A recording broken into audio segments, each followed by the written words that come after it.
Hello. आज आहे शुभ दिवस. आज आहे गुढीपाडवाचा दिवस आणि या दिवसात आपण बिझनेस सर्व्हिसेस हे शिकणार आहोत. त्यापूर्वी सर्वांना माझ्याकडून मनापासून गुढीपाडव्याच्या हार्दिक शुभेच्छा. तो हम स्टार्ट करते हैं बिजनेस सर्विसेज पार्ट नंबर 2. हमने प्रीवियस लेक्चर में देखा था कि what is business, what is service and थोड़ा सा टाइप्स ऑफ बैंक. अभी यही हम आगे जाएंगे, what are the further types of banks and what are the other financial things and other types. Okay, so let's proceed.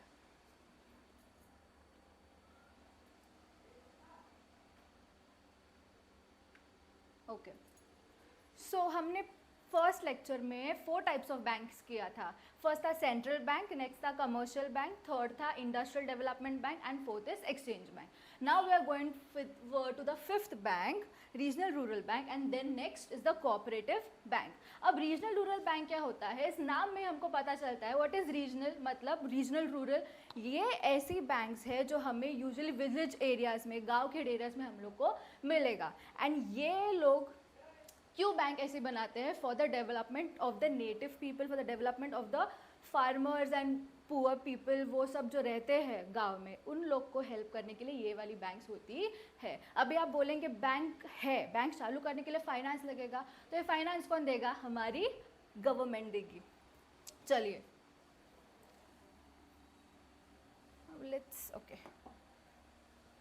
The banks are sponsored by large sector banks. यहाँ पर हमारे government का बहुत मेजर रोल प्ले होता है. यहाँ पर central government भी आता है, स्टेट गवर्नमेंट भी आता है एंड कुछ स्पॉन्सर्ड बैंक भी आते हैं. सेंट्रल गवर्नमेंट सबसे ज़्यादा कंट्रीब्यूशन करता है टूवर्ड्स द कैपिटल, बिकॉज जब भी कैपिटल होगा तभी तो बैंक आएगा, तभी तो बैंक चलेगी. सो central bank is the first one two give the highest amount of capital. कितना कैपिटल देता है वो? 50% ऑफ कैपिटल देता है. स्टेट गवर्नमेंट हमको कितना कैपिटल देता है? 15% कैपिटल देता है. जिस स्टेट में है अगर कि और स्टेट्स मिल के कितना देंगे? 15%. And next is the sponsored bank जो कितना देता है? 35% देता है. अब कुल मिला के देखोगे तो ये पूरा कितना बनता है? 100% बनता है. ईजी. तो अगर रीजनल रूरल बैंक आया तो what is regional rural bank? ऐसी बैंक जो हमें विलेज टाउन एरियाज में मिलेंगी और जहाँ पे सेंट्रल गवर्नमेंट 50% कॉन्ट्रीब्यूशन देता है, स्टेट गवर्नमेंट 15% देता है एंड स्पॉन्सर्ड बैंक 35% देता है. Next RBBs, that is regional rural banks, mobilises deposits primarily from the rural area and sub in urban areas. यहाँ से वो डिपॉजिट्स लेते हैं एंड किसको प्रोवाइड किया जाता है? To the small and marginal farmers, as rural artisans जिनके पास टैलेंट है. पॉटर्स हो गया, फ्लावर का गार्डनर्स हो गया, ऐसे लोगों को ये क्या देती है? लोन प्रोवाइड करती है. यहाँ से पैसा उठाओ और इनको लोन दो. This is the main function of the regional rural bank. Next bank comes is the savings bank. इस नाम में ही पता चलता है कि दिस बैंक का मेन मोटिव, ये बैंक का मेन मोटिव क्या होता है? To encourage savings among the people. आजकल के युवाओं में, आजकल की जनरेशन में ऐसा है, एंड इवन यंगस्टर्स है, फिर हमारे जो ओल्ड पीपल है, उनके पास घर पे हम रखते थे usually the savings, but a separate bank ही है which encourages the savings among the people and specially in which areas? The rural areas. Example of such banks is the postal savings bank. हमने 2 bank किया है, एक है regional rural bank and दूसरा है savings bank. So let's move to the next slide.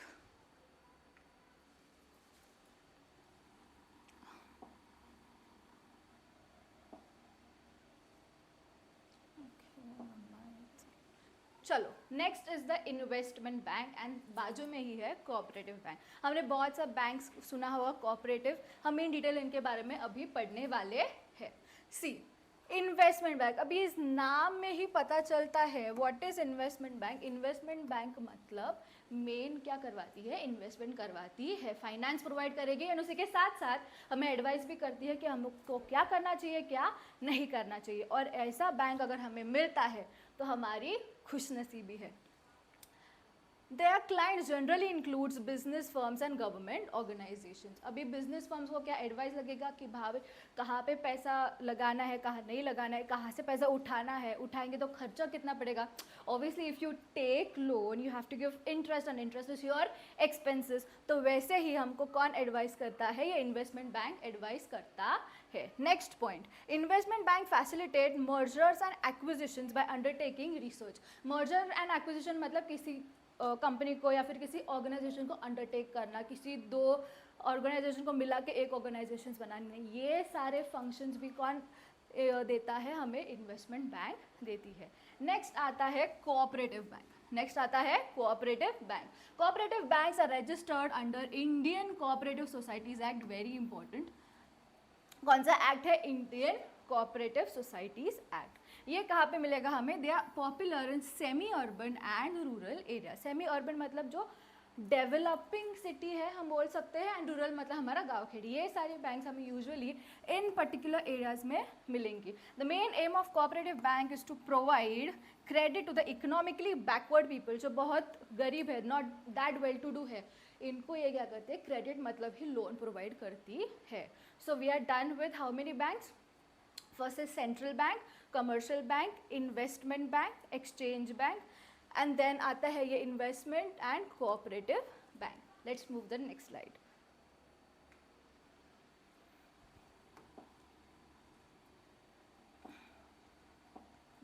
चलिए अब आता है next bank, types of cooperative bank. Types of cooperative bank के तीन बच्चे हैं, तीन भाई हैं. First is the primary credit society. Next is district central cooperative and state cooperative bank. हम इन्हें क्या बोल सकते हैं, ये तीन भाई है. कौन है, तीन भाई. छोटा भाई, मिडिल वाला भाई और सबसे बड़ा वाला भाई. हमें सबको पता है बड़ा भाई is the most responsible person. ये भाई जो बड़ा भाई है क्या करेगा, छोटे भाई को पैसा देता है, उसको कभी कभी हेल्प कर देता है. और मिडिल वाला जो भाई है वो बड़े भाई को कभी हेल्प करता है क्या, रेयर केसेस. बट ये बड़ा भाई इसके लिए है, बड़ा भाई छोटे भाई के लिए, मिडिल वाला बड़ा है. तो मिडिल वाला भाई किसको पैसा दे सकता है, स्मॉल वाले को. एंड स्मॉल वाला मिडिल वाले भाई को और भाई बड़े भाई को कभी पैसा देगा क्या, नहीं. वो सिर्फ उनसे पैसा लेता है और सर्विसेज लेता है. यही कॉन्सेप्ट हमें यहाँ पर लगाना है. ये है हमारा छोटा भाई, ये हमारा छोटा भाई, ये है हमारा बेचारा middle, and this is the big brother, big bro. Okay, चलिए हम अभी पढ़ेंगे कि वाई भाई are related to this. Come, they work at village level, they collect deposit from members and common public. ये लोग किन से डिपॉजिट लेते हैं, जो नॉर्मल पीपल है वहाँ से वो लोग डिपॉजिट्स लिया करते हैं. And they also get funds from the state cooperative banks and district cooperative banks. अभी state cooperative है हमने कहाँ सुना है, यहाँ से, और district central cooperative कहाँ से सुना है, यहाँ से. मतलब ये जो छोटा भाई है इन दोनों से क्या लेता है, पैसा लेता है. Next coming to the district central cooperative bank. अभी जैसे मैंने बताया था ये किससे पैसा लेगा, बड़े भाई से पैसा लेगा. तो let's read. These banks operate at district level. अभी प्राइमरी है तो वो विलेज लेवल पे है, याद रखिए. डिस्ट्रिक्ट है तो वो कौन से लेवल पे है, डिस्ट्रिक्ट लेवल पे हमको क्या मिलता है, इस लेवल पे वो काम करता है. They obtain deposits from the public at district level and get functions from the state cooperative bank. ये डिपॉजिट कहाँ से लेगा, डिस्ट्रिक्ट लेवल पे लेगा, थोड़े बड़े लेवल पे लेगा. एंड पैसा कहाँ से लेगा, स्टेट कोऑपरेटिव बैंक से. अभी third and the last, the बड़ा भाई, this bank operates at state level. यहाँ पर स्टेट तो कब कहाँ पे वर्क करेगा, at the state level. They provide funds to the central cooperative bank and primary credit societies as per their requirement. अभी इनको ये क्या देगा, पैसा देगा, और ये इसको पैसा देगा. चलिए, state cooperative bank also performs functions of monitoring over the district bank and the credit societies bank. Monitor करना मतलब उन पे ध्यान रखना. तो ये बैंक सिर्फ और सिर्फ पैसा नहीं देती, उन पे ध्यान भी रखती है, वो क्या कर रहा है क्या नहीं कर रहा है. जैसे अपना बड़ा भाई करता है वैसे ही स्टेट कोऑपरेटिव बैंक्स किया करते हैं. So there are 3 types of cooperative banks: primary credit society, district central cooperative and state cooperative bank. I hope you are understanding the concepts up till. Let's move to the next slide. चलिए next आता है specialised bank. Specialised bank मतलब, special मतलब क्या होता है? वो लड़का या वो लड़की मेरे लिए बहुत स्पेशल है। स्पेशल मतलब सिर्फ और सिर्फ उसी के लिए मैं करूँगा, सिर्फ और सिर्फ उसी के लिए मैं करूँगी और किसी के लिए नहीं करूँगी। तो ये होता है स्पेशलाइजेशन, मतलब एक ही पर्टिकुलर सर्विस को एक्सपर्टीज कर देना, एक ही पर्टिकुलर सर्विस को एक्सपर्टीज कर देना। हम सब कुछ सर्विस नहीं देंगे, एक ही देंगे या कुछ देंगे, पर एकदम एक्सपर्टली देंगे। Easy.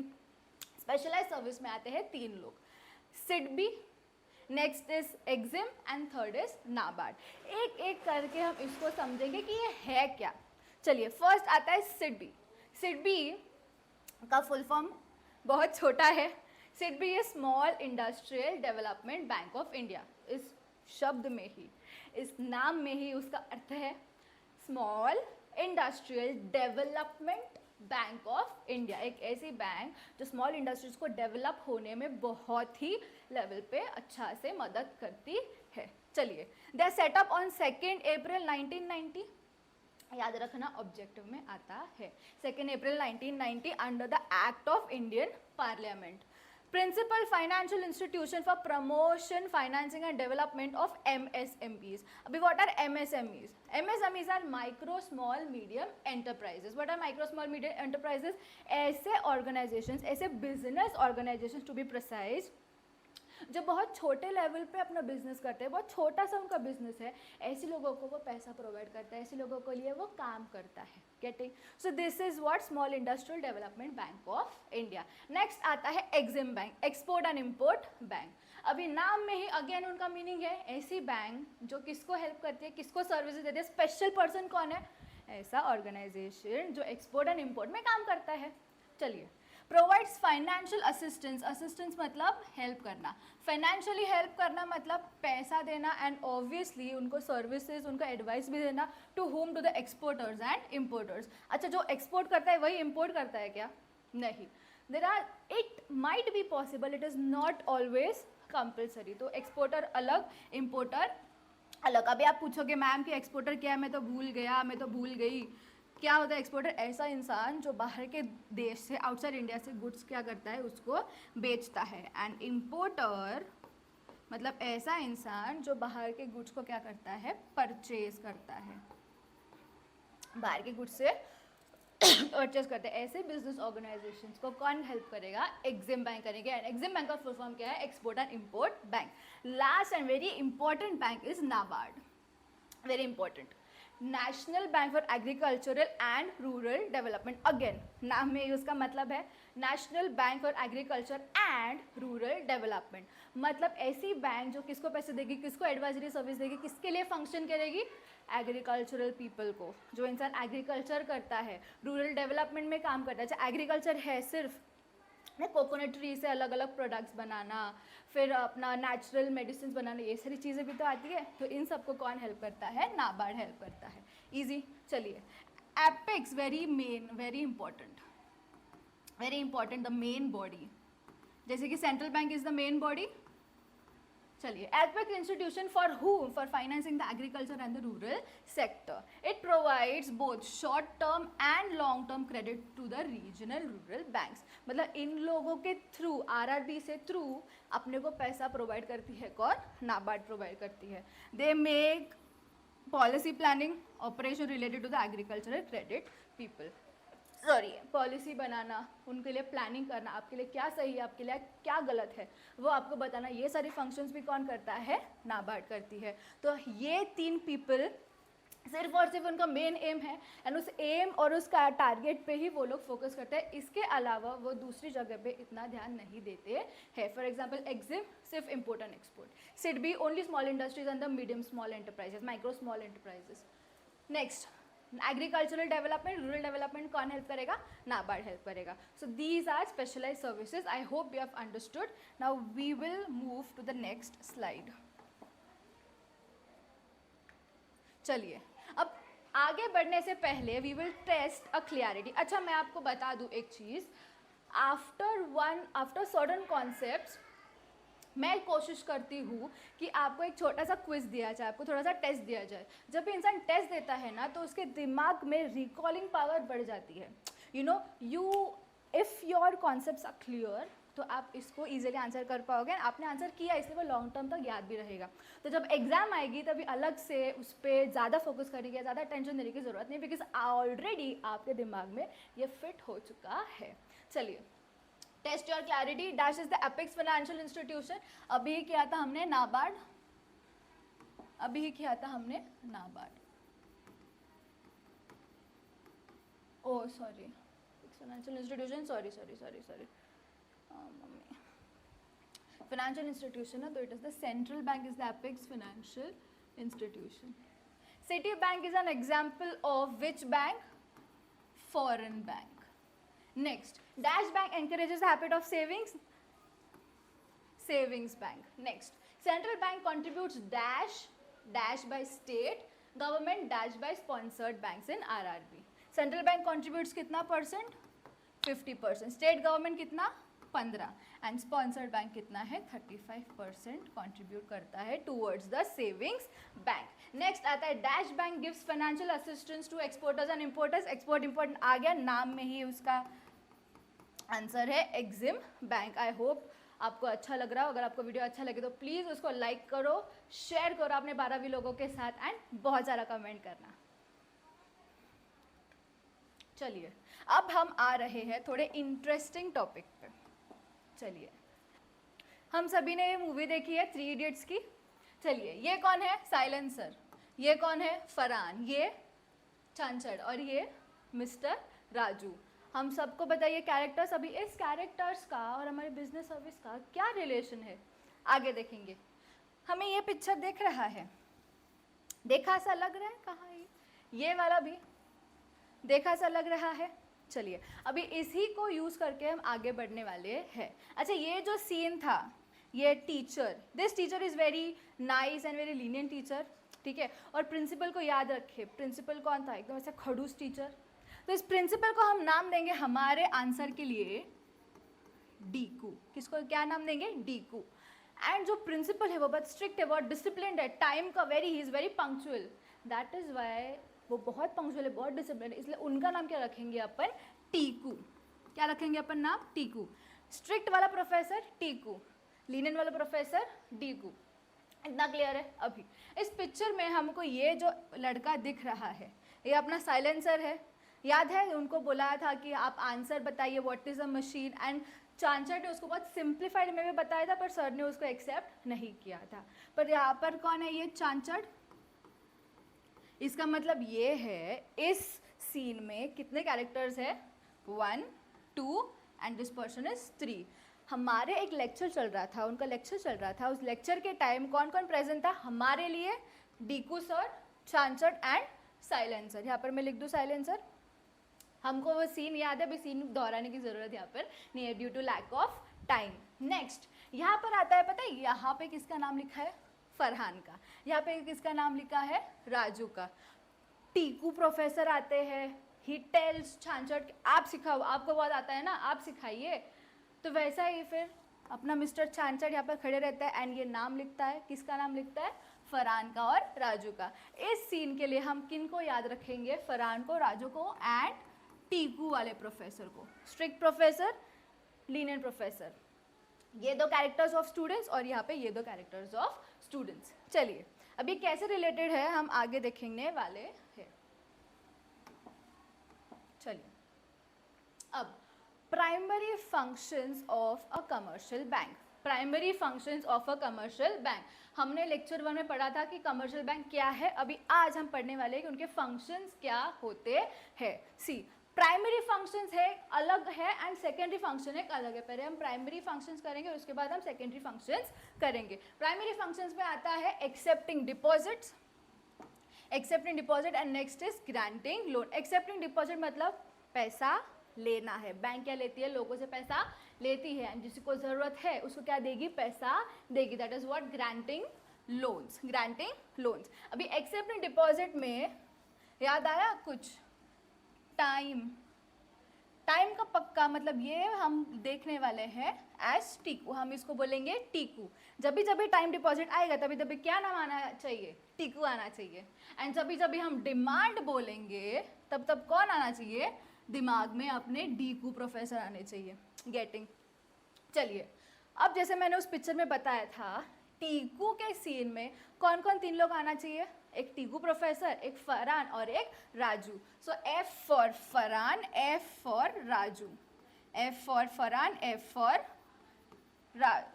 Are for Raju, sorry, F for Farhan, F for fixed deposit, आपको दिख रहा है F for Farhan, F for fixed deposit, and यहाँ पर है R for Raju and R for recurring deposit. आप बोलोगे मैम क्या कर रहे हो, पेशेंस बाबा, पेशेंस। चलिए डिमांड डिपॉजिट में मैंने बोला था कि बाबा ये प्रोफेसर बहुत अच्छे प्रोफेसर है, बहुत लीनियंट प्रोफेसर है। उनमें कौन कौन 2 प्रेजेंट थे लोग, एक था साइलेंसर और एक था Chanchad. S for silencer, S for savings and C for current, C for Chanchad. हम एक एक करके अब इसको समझेंगे, उसके पहले एक एग्जाम्पल को ध्यान से सुनना। चलिए एक दिन प्रोफेसर आते हैं और सबको बोलते हैं, इन 4 स्टूडेंट्स को बोलते हैं हम आपको क्या देने वाले, एक टास्क देने वाले हैं। आपको साल के अंत तक किसी भी माध्यम से, from any medium, you have to earn money. उनको एक टास्क दिया गया था, आपको जो करना है वो कीजिए, पर आपको क्या लाना है, साल के अंत तक पैसा लाना है। और जब से सबसे ज़्यादा जो पैसा कमाएगा वो क्या बन जाएगा, विनर बन जाएगा, उसको मिलेगी वो वायरस की पेन। चलिए अभी सब लोग सोचने लगे कि हम क्या कर सकते हैं, क्या कर सकते हैं। फरहान जो है, फरहान वो बेचारा चल रहा था, अपने फोटोग्राफी करना है, अब्बू नहीं मानेंगे, फोटोग्राफी करना है, अब्बू नहीं मानेंगे। चल चल के उसको क्या मिला, एक लॉटरी का टिकट उसको मिला। अरे भाई लॉटरी का टिकट, अरे ये सब तो मोए मोए हो जाएगा मेरा, नहीं मैं लूँगा, थोड़ा सा होप्स रख सकते हैं ना। तो इसको क्या मिली, लॉटरी की टिकट। ये जो है राजू तो बहुत सिंसियर लड़का है, ही इज़ लाइक हम मेहनत करेंगे और मेहनत से आगे बढ़ेंगे, ऐसा इंसान है वो। तो वो क्या करता है, दूसरे दिन फटाफट इंटरव्यू के लिए प्रिपेयर करता है, कहाँ पे जाता है, इंटरव्यू दे देता है एंड ही गेट्स सिलेक्टेड। तो सिलेक्ट होने के बाद राजू काम करेगा, एंड अगर राजू काम करेगा तो काम पे उसको क्या मिलेगी, सैलरी। और अगर लॉटरी मिलेगी तो एक ही टाइम पे फरहान को क्या मिलेगा, बहुत सारा पैसा। चलिए नेक्स्ट आता है साइलेंसर। साइलेंसर वैसे था तो बहुत पढ़ाकू, था तो बहुत रट्टाफाई इंसान, पर जो इंसान रट्टा करता है ना, उसका दिमाग में लॉन्ग टर्म तो चीज़ें रहती नहीं है। एंड अगर लॉन्ग टर्म तो चीज़ें रहेगी नहीं तो अपना नॉलेज अप्लाई कैसे करेगा। तो वैसे ही वॉज अनसक्सेसफुल अनफॉर्चुनेटली। तो उसने क्या किया, घर पे उसका पड़ा था 20,000 रुपीज़। तो उसने क्या किया, वो 20,000 रुपीज़ को स्टोर कर लिया, मतलब चोरी कर लिया और अपने कबर्ड में स्टोर कर दिया। गेटिंग। इन 3 लोगों का सिनेरियो खत्म, आई मीन समझ गया है। नेक्स्ट आता है करंट अकाउंट। अभी C for Chhanchhad, C for current. Current जो छांछड़ है, he is not a easy man, he is not a simple man, वो थोड़ा हटके सोचेगा। आपने उस मूवी को अगर ध्यान से देखा हो तो एक सॉन्ग है, वहाँ पर दिखाया गया है कि वो फ्रिज रिपेयर करता था, गार्डन में नहाता था। ऐसे अटपटांग इंसान कुछ अटपटांग ही सोचेगा। ही सेज कि मैं क्या करूँगा, बिजनेस करूँगा, मैं क्या करूँगा, बिजनेस, जो भी मेरा नॉलेज है मैं वो अप्लाई करूँगा और उसका बिजनेस करूँगा। ईजी। अभी फरहान को लग गई लॉटरी, फरहान को लग गई लॉटरी। उसको कितनी लॉटरी लग गई, 60,000 रुपीज़ की। एक ही साथ उसको एक ही टाइम पे कितना मिल गया, 60,000 रुपीज़। ये जो है 10 महीना बेचारा काम किया, 5,000 पर मंथ, 5,000 इंटू 10, 50,000। तो he earn how much, 50,000 rupees. Saving account के कितने थे उसके पास पैसे, 20,000। इसने घर पे रखने से अच्छा, अगर घर पे रखेंगे तो किसी को दिख जाएगा, तो ये उठता है और बैंक में उसको डिपॉजिट कर देता है। कितना पैसा, 20,000। And current account, he earns the profit of 70,000 rupees. Business है भाई, 70,000 उसने आराम से एक साल में कमा लिया था। एंड जब भी प्रोफेसर आए तो उन्होंने क्या देखा कि बाप रे सबसे ज़्यादा किसने कमाया है, छांछड़ ने कमाया। अभी कौन जीता, छांछड़। चलिए अभी इसका और हमारे डिपॉजिट्स का क्या लेना है मैं अभी वो बताऊंगी, ध्यान से सुनना। लॉटरी एक है, it is a fixed amount. एक साथ ही उसको 60,000 मिल गया, बड़ा अमाउंट है, लमसम अमाउंट है। इसे पूरा का पूरा उठा के पूरा एक्सपेंसेस ना करते हुए अगर मेरे पास रखूंगी या फिर मेरे पास रखेगा फरहान तो फिर प्रॉब्लम हो जाएगी। वो एक्सपेंस, वो खर्चा हो सकता है, इसीलिए उसने क्या किया, फिक्स डिपॉजिट में पैसा डाला कि भाई 1 साल के लिए मैं फिक्स डिपॉजिट करूँगा एंड 1 साल के बाद मुझे वो पैसा मिल जाएगा। एंड जब भी अपन बैंक में पैसा रखते हैं lump sum for certain amount of period, fixed period, तो हमको उस पर इंटरेस्ट भी मिलेगा, तो और इंसान कमाता है, गेटिंग। सो इस कॉन्सेप्ट को बोलते हैं फिक्स्ड डिपॉजिट। क्या बोलते हैं, फिक्स्ड डिपॉजिट। फरहान ने किया fixed deposit. What is fixed deposit, fixed amount for fixed number of period, कभी 2 साल, 3 साल, 6 साल, कितने भी साल हो सकता है, getting how I am linking. Next आता है रिकरिंग डिपॉजिट। रिकरिंग डिपॉजिट क्या होता है, ये भी एक काइंड ऑफ डिपॉजिट ही होता है। हम बैंक में पैसा डालते हैं पर ये लमसम नहीं होता, एक ही टाइम में डाल दिया और काम खत्म, एक ही टाइम में पैसा डाल दिया बात खत्म, ऐसे होता नहीं है।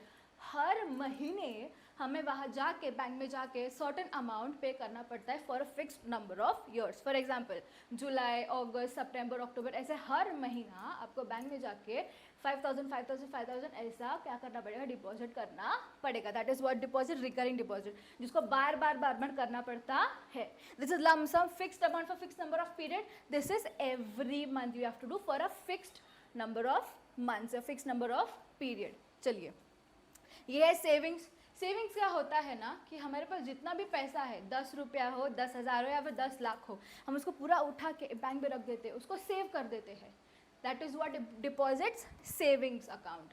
That is which account, savings account. अभी ये सेविंग अकाउंट का एक मात्र बेनिफिट है, आप जब चाहे तो डिपॉजिट कर सकते हो, जब चाहे तब डिपॉजिट्स का विड्रॉवल कर सकते हो। पर यहाँ पे under certain terms and conditions only आप उसको विड्रॉ कर सकते हो, वरना आप उसको विड्रॉ नहीं कर सकते until your period is finish. अब मेच्योरिटी आ गया है तभी आप उसको विड्रॉ कर सकते हो, उसके पहले अगर आपको विड्रॉ करना है तो आपको सर्टेन टर्म्स एंड कंडीशंस को क्या करना, कंप्लाई करना पड़ेगा। नेक्स्ट आता है करंट अकाउंट। जैसे मैंने बोला था, चांचर ने क्या ओपन किया था, चांचर ने क्या ओपन किया था, बिजनेस ओपन किया था। एंड बिजनेस अगर ओपन करना है, पैसा घर पे नहीं रख सकते तो कहाँ रखेंगे, बैंक में। और बैंक बोलता है भाई तू बड़ा आदमी है, तेरे पास सादा अकाउंट रख के चलेगा नहीं, तो कौन सा अकाउंट रखेगा, करंट अकाउंट रखेगा। तो करंट अकाउंट कौन ओपन करेगा, ओनली बिजनेस वाले पीपल, जो बिजनेस ऑर्गेनाइजेशंस होते हैं, ये कौन सा अकाउंट ओपन करते हैं, current account. Getting how am I linking? F for Farhan, F for fixed deposit, R for Raju, R for recurring deposit, S for silencer, S for savings account, and C for Chanchar, C for current account. I hope you people are getting this without any confusion. अगर ध्यान से सुनोगे तो आपको ये समझेगा till long term. चलिए next आता है, अभी ये हमने पूरा का पूरा डिपॉजिट का सेक्शन खत्म कर लिया। अब हम आते हैं लोन्स के पास। कहाँ पर आते हैं, granting loans. Granting loans are always further divided into loans and advances. Loans and advances. Loans is short term loan, medium term loan, long term loan. अभी लोन क्या होता है मैम, लोन एक ऐसी चीज़ है जो बैंक नीडी पीपल को देती है आफ्टर द कंप्लायंसेस, जो भी फॉर्मेलिटीज़ होता है, फॉर्मेलिटीज़ कंप्लीट होने के बाद हमको दिया जाता है पैसा। और पैसा देने के बाद जब तक हम उसको लौटाते नहीं है, हम बैंक को क्या देंगे, इंटरेस्ट देंगे एवरी मंथ। ईजी। चलिए, तो ये भी लोन्स के भी टाइप्स होते हैं, short term, medium term and long term. ये आगे हम उसको डिटेल में पढ़ने वाले हैं। Next advances. Advances is bills of exchange, cash credit and overdraft facility. ये भी मैं आपको नेक्स्ट स्लाइड में बताऊंगी। Okay, I hope you are getting. Will move to the next slide.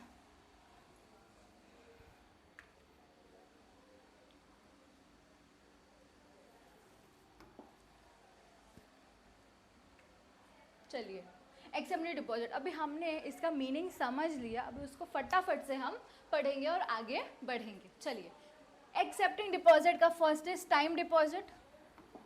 Time deposit is which professor, Tiku professor, TIKU, Tiku professor. Tiku professor they are repay to the customers after the expiry of the decided time. पहले ही आपको पैसा मिलता नहीं है, there are certain conditions. Okay, आगे, it is further classified as fixed deposits and recurring deposits. Fixed deposits क्या होता है, it is an account where the fixed amount is kept for a fixed period of the time bearing and fixed interest rate. आपको interest जैसे मैंने बोला था, extra amount भी मिलेगा। ओके, दैट इज व्हाट, एक इंटरेस्ट आपको दिया जाता है, कभी कभी क्वार्टरली, कभी कभी 6 months, that is half yearly, कभी कभी साल भर, ऐसे आपको इंटरेस्ट दिया जाता है। Rate of interest is more as compared to the savings account. A fixed deposit receipt, this is very important. आप जब भी इशू करोगे तो कुछ प्रूफ तो चाहिए ना भाई। किसी को बोला अगर मैंने 60,000 डिपॉजिट किया है, कोई मानेगा नहीं, पर अगर आपने रिसीट दिखा दिया, अरे बड़ा भाई बन गया। चलिए, that is what fixed deposit receipt, ये हमारा इंपॉर्टेंट है, हम उसको ऑब्जेक्टिव में ध्यान रखेंगे। नेक्स्ट आता है recurring deposits. It is operated by salaried person and sometimes the businessman having regular income. अब 11वीं अगेन हमने पढ़ा था, रेगुलर इनकम होती है बिजनेस वाले को, मैम नहीं, कभी प्रॉफिट भी हो सकता है, कभी कभी लॉस भी हो सकता है। A certain fix sum of money is deposited into the account every month, हर महीने हमको करना पड़ता है ये। Withdrawal of the accumulated amount along with interest is paid. एक 10 महीने खत्म होने के बाद आपने जो भी क्या किया, डिपॉजिट किया है हर महीने, आपको वो भी मिलेगा और उसके ऊपर का इंटरेस्ट भी आपको एक साथ मिलेगा। Getting, I hope you have understood this. We'll move to the next slide. चलिए, नेक्स्ट आता है demand deposit. Demand deposit is which professor? Diku professor. अभी व्हाट इज डीकू प्रोफेसर? कौन से प्रोफेसर? अच्छे वाले प्रोफेसर जो बहुत लीनियंट प्रोफेसर है। ये प्रोफेसर क्या है, मैंने उसको डीकू क्यों नाम दिया? क्योंकि जब चाहे तब हम पैसा डाल सकते हैं, जब चाहे तब आप पैसा निकाल सकते हैं, but there are certain limits. Example कि एक दिन में हम 50,000 ही निकाल सकते हैं, 10,000 नहीं निकाल सकते हैं, सो फॉर। चलिए, demand deposits are those which are repaid to the customers whenever they demand. जब भी डिमांड आएगा तभी वो आपको सर्विसेज देंगे। चलिए, money can be withdrawn as per the wish of the customer through withdrawal slips, cheques, amount cards, online transaction, online transfer etcetera. आजकल 5 रुपये में भी जीपे होता है, तो वो किसका डिपॉजिट्स है? सेविंग्स वाला, डिमांड डिपॉजिट्स। चलिए, डिमांड डिपॉजिट्स के अंदर 2 लोग आते हैं, एक है saving account and next is the current account. It is generally operated by those who earn regular और फिक्स्ड इनकम। जिनका रेगुलर फिक्स्ड इनकम है कि हर महीना मुझे पता है मुझे 10,000 मेरे बैंक में आने वाला है, ऐसे वाले पीपल क्या करेंगे? सेविंग अकाउंट ओपन करेंगे। The main aim of this deposit is to encourage the habits of savings among the people. अगर मेरे जेब में पैसा होता है, मेरे जेब में पैसा टिकता ही नहीं है, फटाफट से मैं उसको खर्चा करके हाथ ऊपर कर देती हूँ, पर ये ऐसा करने हमको देता नहीं है। इसलिए हम क्या करते हैं, पैसा डिमांड अपने बैंक में सेव करते हैं। In which account? Savings account. चलिए, this account carries low interest rate. याद करिए, फिक्स डिपॉजिट का interest is greater than the saving account का इंटरेस्ट। इजी। नेक्स्ट आता है current account. This is operated by business firms, याद करिए Chhachhad, and other commercial organisation such as hospital, education institution etcetera, who have regular banking transactions.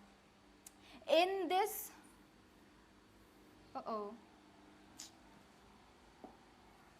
In this account there is no restrictions on deposits and withdrawal. जैसे मैंने पहले बोला था, saving account में restrictions होता है कि आप कितना अमाउंट विड्रॉ कर सकते हो, कितना डिपॉजिट कर सकते हो एट वन टाइम, बट यहाँ पर कोई रिस्ट्रिक्शंस होता नहीं है। ओवरड्राफ्ट फैसिलिटी जो अब आगे पढ़ने वाले हैं, this is only available to the current account holders. किसको सिर्फ अवेलेबल होता है? करंट अकाउंट होल्डर्स को अवेलेबल होता है। Which facility? Overdraft facility. Again it is important. आगे, for the current account banks provide settlements of account every month, statement of account every month। Statement of account एक basic सा आपको बता दूं, एक महीने में आपने क्या क्या किया इसका आपको स्टेटमेंट दिया जाता है, कितना पैसा डाला, कितना पैसा निकाला, इसका पूरा का पूरा आपको स्टेटमेंट दिया जाएगा। चलिए,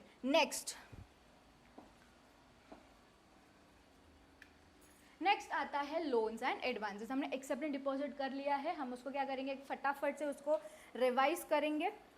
what is accepted deposit? Accepted deposit में आते हैं 2 प्रोफेसर, एक है टीकू प्रोफेसर और एक है डीकू प्रोफेसर। टीकू प्रोफेसर मतलब विच डिपॉजिट? Time deposit. डीकू मतलब डिमांड डिपॉजिट। टीकू में 2 आएंगे लोग, कौन कौन 2 लोग आएंगे? एक है फरहान और एक है Raju. F for Farhan, F for fix deposit, R for Raju, R for recurring deposit. इनको टाइम में क्यों डाला गया? क्योंकि वो टाइम को बहुत इंपॉर्टेंस देते हैं। नेक्स्ट आता है डिमांड डिपॉजिट। डिमांड डिपॉजिट में क्या होता है, जब चाहे तब आप डिपॉजिट करो, जब चाहे तब आप विड्रॉ करो। क्या होता है उसके 2 अंदर? Saving account and current account. Easy. अभी हम आगे बढ़ेंगे लोन्स एंड एडवांसेस पे। लोन्स एंड एडवांसेस के अंदर हमने 2 देखा था, एक है लोन और दूसरा है एडवांसेस। पहले हम लोन्स करेंगे। Loan, commercial banks provide loan to the businessman and others interest is charge on the amount sanctions and the type of loan are as follows. Short term loan मतलब period कैसा होगा, short, duration कैसा होगा, short. चलिए कितना है, up to 1 year, up to 1 year to meet the working capital requirement. Working capital requirements का मतलब, बेसिक मतलब ये होता है कि आपके रोज के खर्चे को उठाने के लिए आपको लोन दिया जाता है कि आपकी इतनी गंदी इतने बुरे दिन आ गए हैं, इतने बुरे दिन आ गए हैं कि आपके पास रोज के खर्चे के लिए भी पैसा नहीं है। So short term loan can be taken to meet the working capital requirement, तो रोज के खर्चे, एंड कितने साल के लिए, up to 1 year maximum. Medium term loan, medium term loan obviously क्या होगा, 1 साल से ज़्यादा 5 साल तक, to meet the working capital as well as fixed capital requirement. Working capital का मतलब क्या होता है, रोज का खर्चा, एंड फिक्स्ड कैपिटल मतलब योर एसेट्स। अगर आपको एसेट्स खरीदना है, अगर आपको रोज के खर्चे के लिए पैसा चाहिए, आपके पास पैसा नहीं है एंड ज़रूरत है पैसे की, तो आप कौन सा टाइप ऑफ लोन ले सकते हो, मीडियम टर्म लोन ले सकते हो। एंड नेक्स्ट आता है long term loan. Long term loan obviously 5 साल से ज़्यादा, to meet the long term capital requirement. मतलब अगर आपने ली है बड़ी सी मशीनरी जिसका रीपे पीरियड जो है वो है 10 साल, तो किस में आएगा, लॉन्ग टर्म लोन। आपने कार खरीदी, कार का जो लोन का पीरियड है वो कितना है, 3 साल, किस में आएगा, मीडियम टर्म लोन में। Getting small term loan up to 1 year, medium क्या है, greater than 1 year, up to 5 years, and long term का कितना है, greater than 5 years. I hope you are getting this. चलिए नेक्स्ट स्लाइड पे बढ़ते हैं। चलिए नेक्स्ट आता है लोन्स एंड एडवांसेस का। हमने लोन्स खत्म कर लिया, अभी हम आएंगे एडवांसेस के पास। चलिए advances are the small term funds.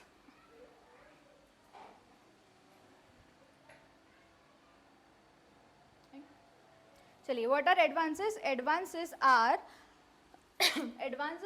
The short term funds. Advances are the short term funds provided to the businessman to satisfy the financial requirements of the business.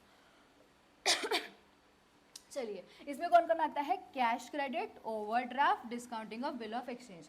हमने ओवरड्राफ्ट कहीं पे सुना हुआ है, बनाए रखे, हम आपको बताएंगे क्या होता है ओवरड्राफ्ट फैसिलिटी। ओके चलिए एडवांसेस क्या होता है, ये भी काइंड ऑफ लोन देते हैं आपको, एक क्रेडिट देते हैं, पर इसका जो पीरियड है, duration, it is not that vast. आपको थोड़े से दिन के लिए, थोड़े से महीनों के लिए ये क्या देते हैं, लोन दे देते हैं। उसमें कौन कौन आता है, advances. They are provided to the current account and saving account holders only. मतलब फिक्स डिपॉजिट वाले को और रिकरिंग डिपॉजिट वाले को मिलेगा क्या, नहीं, ओनली डीकू वाले बच्चों को मिलेगा। डीकू वाले बच्चे मतलब कौन, एक है सेविंग्स और एक है current. Next, it is provided on working capital for longer period of time, interest rate is higher on the cash credit. Next आता है overdraft facility. Overdraft facility is offered to the current account holders only to meet their requirements, to meet their requirement. मैंने already इसको highlight कर दिया है, फिर आपके लिए भी कर देती हूँ अलग से। The period can vary from, very important, कितना है period, 15 days to 60 days. Interest is charge on actual amount withdrawn. अभी मैं आपको बताती हूँ, ये है आपका करंट अकाउंट, ये है आपका करंट अकाउंट। इस करंट अकाउंट में पैसा ही नहीं है, ज़ीरो। इस अकाउंट में पैसा ही नहीं है आपके पास, ज़ीरो, नील बैलेंस। पर आपको ज़रूरत है 10 लाख रुपए। कितने रुपए की, 10 लाख, और आपको बहुत ज़रूरत है, तो आप क्या करेंगे, आपका बिजनेस है और ये अगर आपने 10 लाख रुपए नहीं लिए तो आपका फर्दर बिजनेस होगा नहीं। तो ऐसे सिचुएशन पे बैंक आती है मदद करने के लिए, भाई सुन मैं तेरे को 10 लाख दूंगी, कितना दूंगी, 10 लाख, तो 10 लाख ये यूज़ कर एंड पीरियड 15 to 60 डेज के अंदर अंदर मेरे को मेरा वाला पैसा लौटा दे। That is what, overdraft facility, overdraft facility. Okay, तो आपके अकाउंट में ऑटोमेटिकली 10 लाख रुपया आ जाएगा। ये आपका डेबिट, ये आपका क्रेडिट, इजी। फिर आपको क्या करना है, उसको विद इन द पीरियड आपको इसको क्या करना है, रीपे कर देना है, और ऑब्वियसली उस पर क्या लगेगा, interest on actual amount withdrawn. Easy. उसने दिया 10 लाख पर आपने सिर्फ यूज़ किया है 5 लाख रुपए। 10 लाख तो दिया आपने, कितना पैसा लिया, 5 लाख। 5 लाख ऐसे ही आपके डेबिट में है, तो इंटरेस्ट किस पे लगेगा, इस 5 लाख पे क्या लगेगा, इंटरेस्ट लगेगा। I hope you are getting it. Next आता है discounting on bills of exchange. Bills of exchange को फुर्सत में हम अभी देखेंगे, ध्यान देना, पूरा फोकस यहाँ पर ही होना चाहिए। चलिए ये है ए ये है बी। इसने ए ने क्या किया, गुड्स को सेल किया। ओके, गुड्स को सेल किया है, पर कैसे किया है, ऑन क्रेडिट, उधारी पे उसको बेचा, और कितना अमाउंट है, 10,000 रुपया। मतलब 2 महीने बाद। क्रेडिट पे बेचा तो थोड़ा मंथ्स तो होगा ना, 2 महीने बाद, 3 महीने, कितने महीने बाद आपको मिलेगा, तो 2 महीने बाद मिलेगा। चलिए 2 महीने बाद मिलने वाला है, पर मिस्टर ए को ना बहुत ज़रूरत है। क्या है, बहुत ज़रूरत। तो ए ने बोला कि भाई बी सुनना, थोड़ा अगर हो सके तो मुझे जल्दी पेमेंट दे दे प्लीज़, क्योंकि मेरे पास पैसा नहीं है, मुझे पैसे की बहुत ज़रूरत है। बी ने बोला यार भाई अगर होता तो दे देता ना, क्रेडिट पे क्यों लेता, गेटिंग।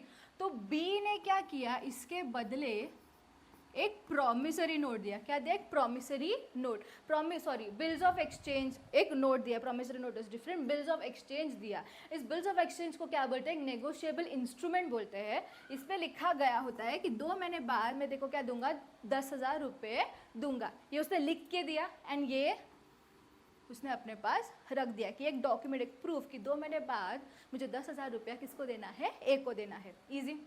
अब जैसे कि मैंने बोला था, बैंक को बहुत ज़रूरत है पैसे की, मिस्टर ए को बहुत ज़रूरत है पैसे की, तो बैंक अपना मिस्टर ए क्या करेगा, मिस्टर ए किसके पास जाएगा, बैंक। मेरी ड्राइंग बहुत ख़राब है प्लीज़ समझ ले। मिस्टर ए के पास पैसा नहीं है, उसको क्या चाहिए, इमीडिएटली पैसा चाहिए, तो किसके पास जाएगा, बैंक के पास जाएगा। बैंक को बोलेगा बैंक सुनना यार, मेरे को ना 10,000 रुपया चाहिए, मेरे को क्या चाहिए, 10,000 रुपया, तो प्लीज़ मेरे को 10,000 रुपया देना, ठीक है। तो बैंक ने बोला देख मैं तेरे बुराई में काम आ रहा हूँ, तेरे बुरे वक्त में मैं काम आ रहा हूँ, इसका मुझे फ़ायदा होना चाहिए। तो बैंक ने क्या बोला, मैं तेरे को सुन, मैं तेरे को पैसा तो दूंगा, पर पूरा 10,000 दूंगा क्या, 10,000 पूरा का पूरा नहीं दूंगा, मैं तेरे को कितना दूंगा, सिर्फ 9,500 दूंगा। और जो 500 है वो क्या होगा, वो मैं मेरे पास रखूँगा। तो हाँ सॉरी 10,000 है, 10,000 में से 500 मैं रखूँगा, 9,500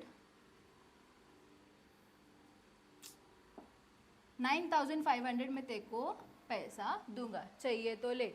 अभी ए ने सोचा अभी क्या करे, पैसा तो चाहिए, ठीक है ले ले, 500 रुपये तू ले ले। That is what this whole concept is called discounting on bills of exchange. I hope you are getting it. चलिए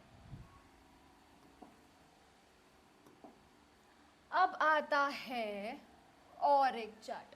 अरे ये तो बड़े हो गए, पहले तो कॉलेज में थे ना, अभी तो पूरा सेटल, ये फोटोग्राफर है, ये क्या है, बुक्स लिखता है, एंड दिस इज व्हाट बड़े ऑफिस में काम करता है, is a scientist. Oh my god. Priya यहाँ पर लड़की बैठी है शादी करने के लिए, शादी के जोड़े में दिख रही है हमें।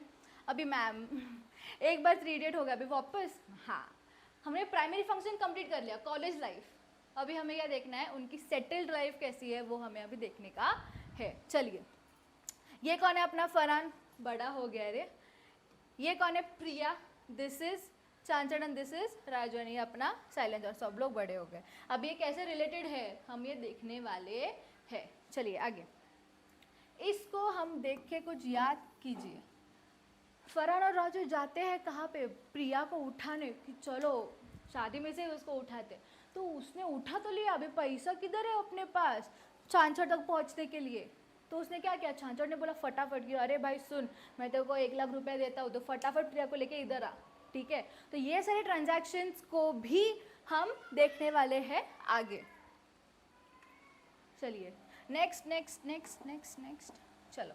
This is secondary functions of commercial bank. Secondary functions of commercial bank 2 है, एक है एजेंसी फंक्शन और एक है यूटिलिटी फंक्शन। एजेंट मतलब क्या होता है, मेरे बिहाफ में मेरे लिए कोई काम कर रहा है, उसको क्या बोलेंगे सिंपल टर्म्स में, एजेंट। यूटिलिटी मतलब बचे कुछ सर्विसेज जो बैंक अपने को देती है। एक एक करके हम उसको, आई शपथ,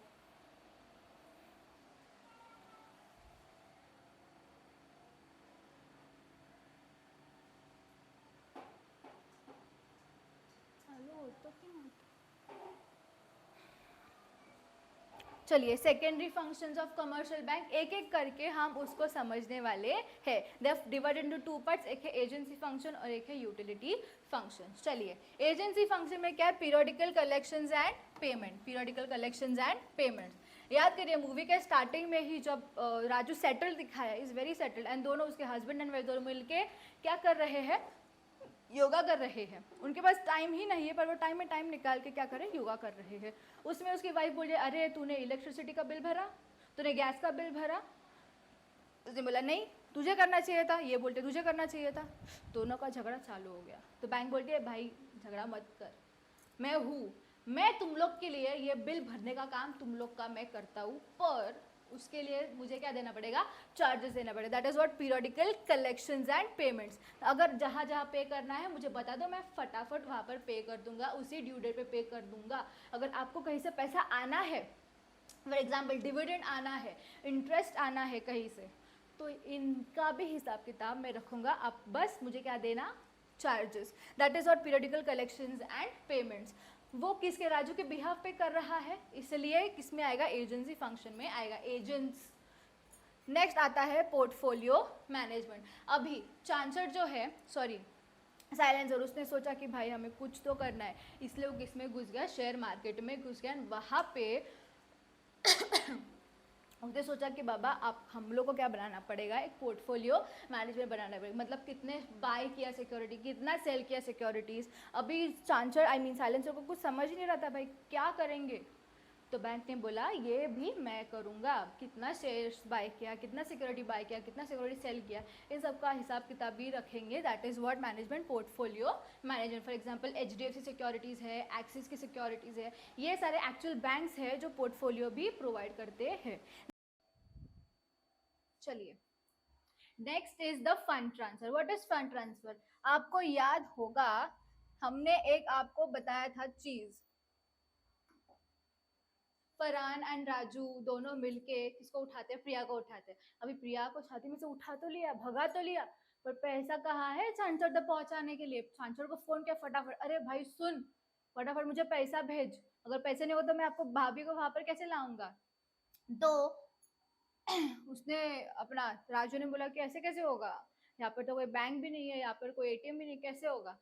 इजीली हो जाएगा, कैसे होगा, एक फॉर्म भर दो, डॉक्यूमेंट सबमिट कर दो और आपका पैसा ट्रांसफर हो जाएगा विद इन फ्यू मिनट या with in few hours.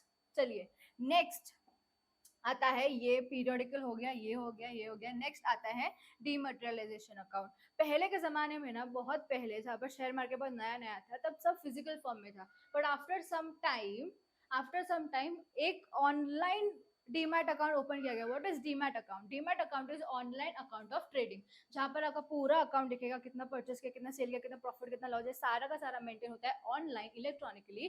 That is what dematerialisation, and आजकल ये इंपॉर्टेंट है। नेक्स्ट आता है forex transaction. What is forex transaction, forex transaction मतलब foreign related transactions.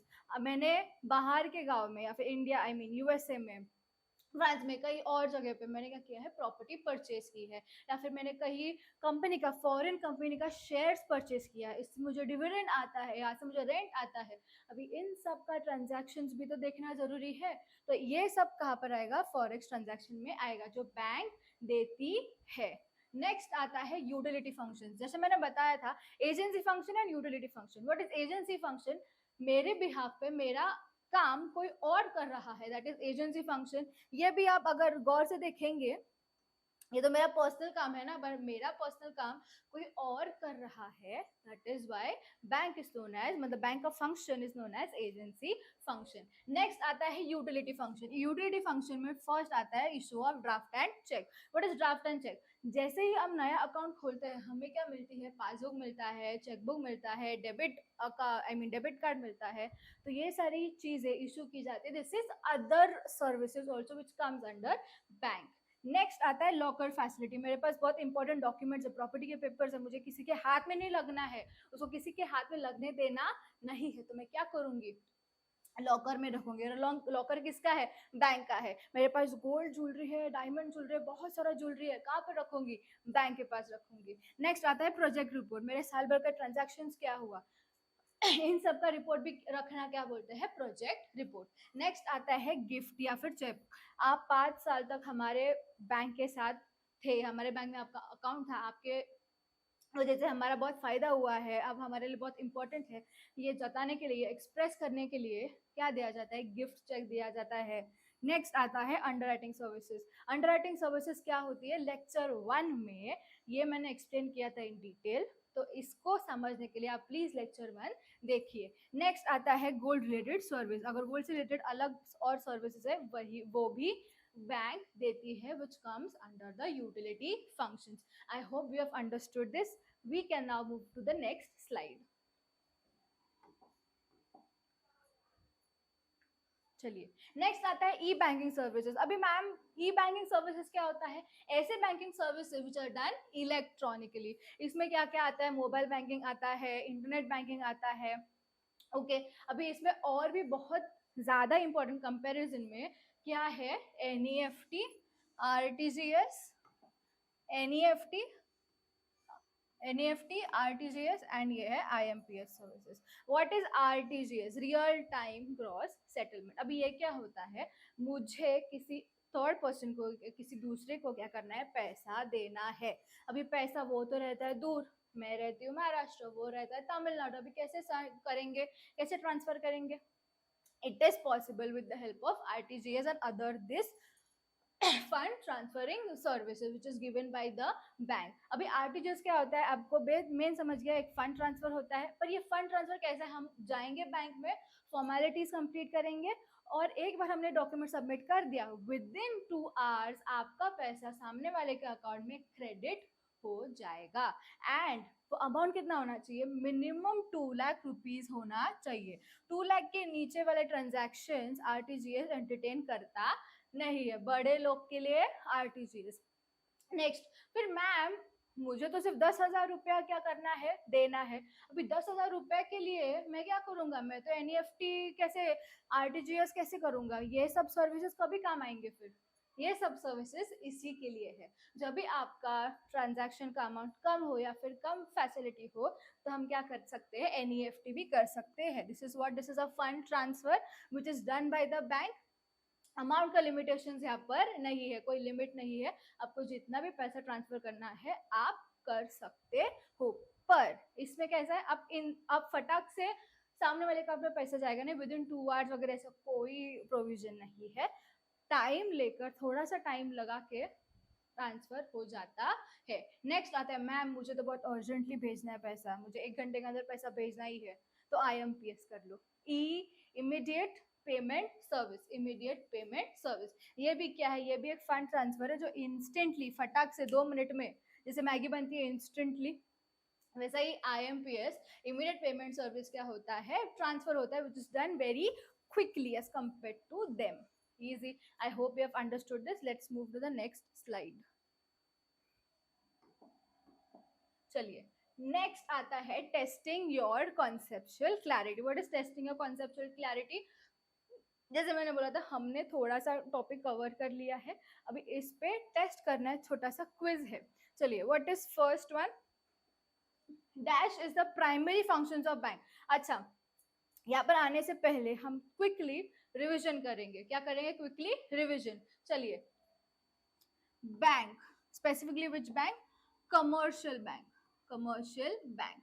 Commercial bank के 2 लोग कौन थे, what are the primary functions, primary functions, secondary functions. Primary functions में क्या क्या आता है, accepting deposit and granting loans. Accepting deposit में यहाँ लिख देती हूँ, एक्सेप्टिंग डिपॉजिट्स में आता है टीकू, दैट इज टाइम डिपॉजिट, डीकू यानी demand deposit. What is time deposit, time deposit में कौन आएगा, फरहान और राजू, याद कीजिए, बोर्ड पे लिखा था, टीकू प्रोफेसर, साइलेंट नहीं, स्ट्रिक्ट प्रोफेसर। फरहान मतलब फिक्स डिपॉजिट, राजू मतलब रिकरिंग डिपॉजिट्स।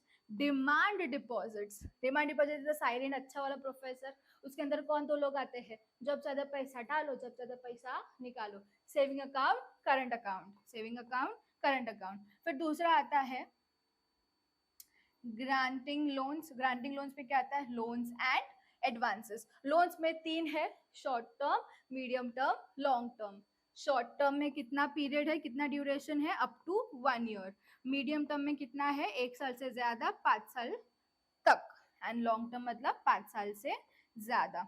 एडवांसेस में 3 लोग आते हैं, cash credit, overdraft facility and discounting of bill of exchange. Overdraft facility किसको दी जाती है? Only and only current account holders को ही दी जाती है।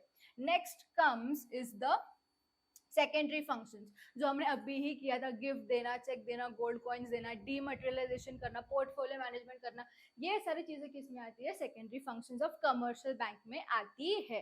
एंड आपको बता दूं कि ये आंसर बहुत ही ज्यादा इंपॉर्टेंट है। अब हम आएंगे टेस्टिंग में, फटाफट से इसको कंप्लीट करेंगे।